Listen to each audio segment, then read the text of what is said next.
O Senado aprovou os nomes de Gabriel Galípolo e Ailton Aquino para as diretorias do Banco Central. Galípolo recebeu 39 votos a favor, 12 contra e uma abstenção. Já Aquino foi aprovado por 42-10, com uma abstenção. Os indicados de Lula terão mandatos de 4 anos a partir de agora. De Brasília, Luciana Verdolim.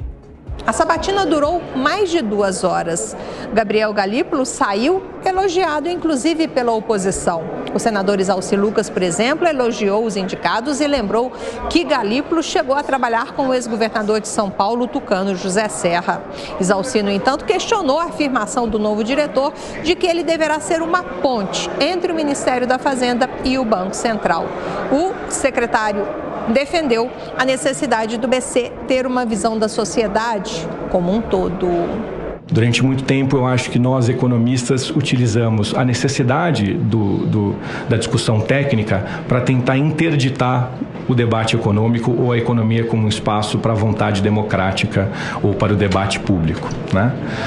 Não cabe a nenhum economista, por mais excelência que ele tenha, impor o que ele entende ser o destino econômico do país à revelia da vontade democrática e dos seus representantes eleitos, que são os senhores. Apesar da aprovação fácil, os indicados ouviram muitas críticas aos bancos e também ao Banco Central. O senador Marcelo Castro, por exemplo, cobrou que o BC atue de forma mais dura para evitar abusos das instituições financeiras, mas disse que, na verdade, não adianta nada ficar cobrando. Eu, inclusive, já disse várias vezes, não voto mais a favor de nenhuma indicação do Banco Central. Não adianta. Todos que você bota, chega lá, fazem a mesma coisa. Então, trago a vossas senhorias aí essa reflexão, porque isso é inadmissível.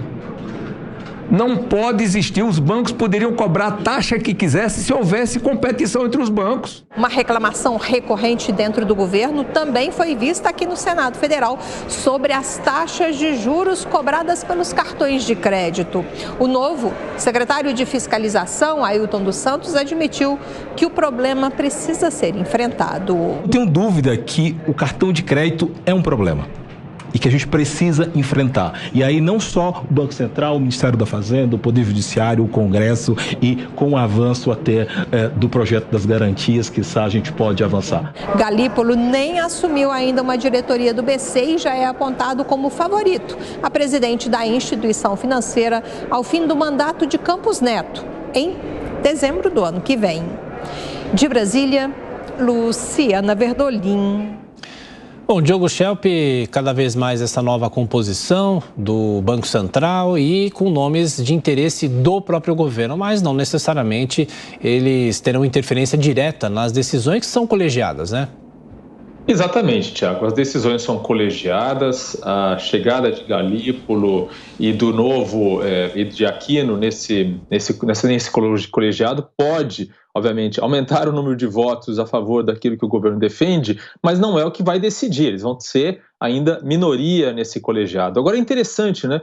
O senador Randolfo Rodrigues, ele disse ontem o seguinte, ele disse que a missão de Galípolo e de Aquino no Banco Central vai ser a de reduzir a taxa de juros, como se fosse depender totalmente deles. Na verdade, já se prevê uma redução da taxa básica de juros a partir do próximo semestre pela própria conjuntura econômica. Mas essa afirmação de Randolfo Rodrigues demonstra que o governo tem a intenção de usar a chegada de Galípolo bem na hora que os juros vão começar a cair, como um discurso, como uma narrativa de que é o governo, é o dedo do governo que está fazendo com que a taxa básica de juros venha a cair. Então, é curioso porque essa fala de Randolfo Rodrigues já antecipa o que a gente vai ouvir em termos de discurso a partir do próximo semestre. Concorda, Koba? E é claro, a expectativa pela queda da taxa de juros e a discussão polêmica. O Banco Central corre o risco de perder a autonomia com a chegada desses indicados pelo governo federal?